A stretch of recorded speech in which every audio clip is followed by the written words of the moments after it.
Hi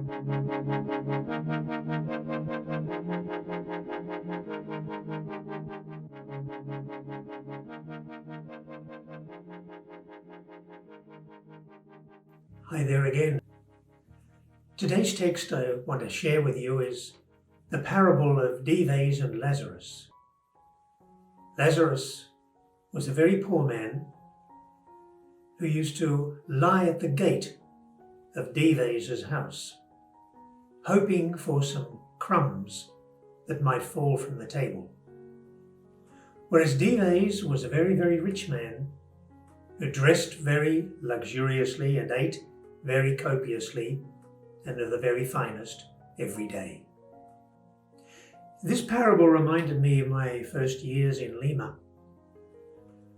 When arriving there many years ago, I became very aware of the discrepancy between the haves and the have-nots.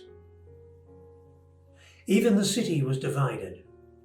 On one side of downtown lived the affluent, the established, the wealthy.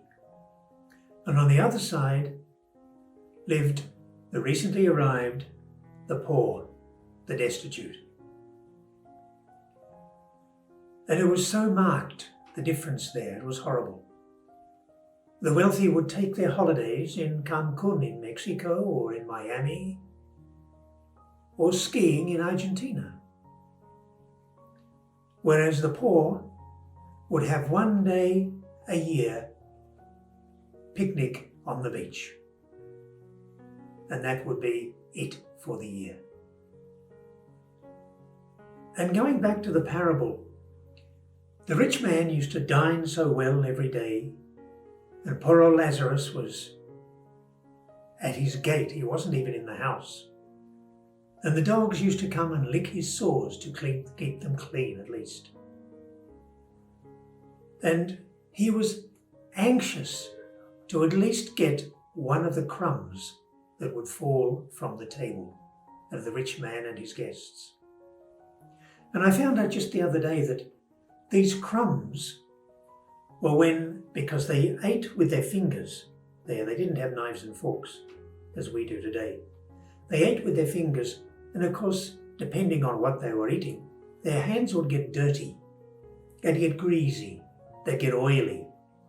And so to clean them, they would tear a piece of bread and wipe their hands with the bread and drop that on the floor. And of course the dogs would keep the floor clean. And Lazarus was dying to get one of those, to get some of those at least, and didn't, of course. And eventually Lazarus died, and he was taken straight up to heaven, up to the bosom of Abraham.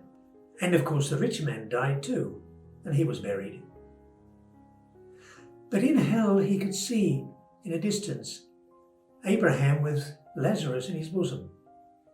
And he cried out to Abraham, "Send Lazarus to dip his finger in water and touch my tongue, to ease the suffering." And Abraham said, "Hey fella, there is an enormous chasm between you and us, and nobody can cross it."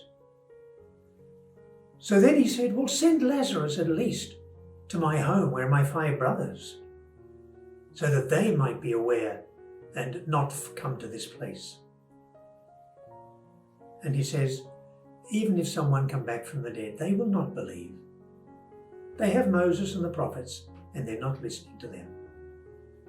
And I was afraid that maybe Australia is becoming a little like Peru.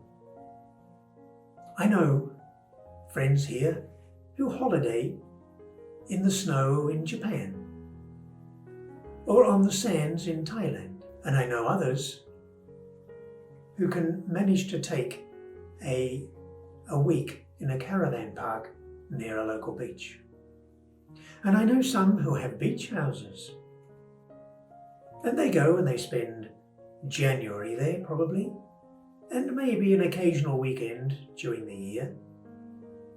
But then others are living in their cars. I know some who dine very well and very frequently in the top restaurants here in Melbourne. and there are many. But I know others who form a queue at the soup kitchen. And some of us dress in Gucci or Pierre Cardin, and others forage through op shops looking for clothing. And that's how Australia has become, very sadly. But going back to the parable, Dives was not condemned because he was rich.